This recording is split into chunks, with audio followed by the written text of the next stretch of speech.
ito na nga, kaya deserve to ng anak mo. Tingnan mo. Ito yung dalawang pink. Yan siya, hindi pa natin siya nabubos.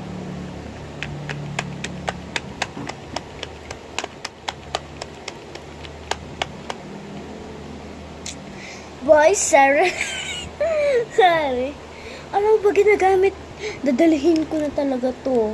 Tuwing may pasok.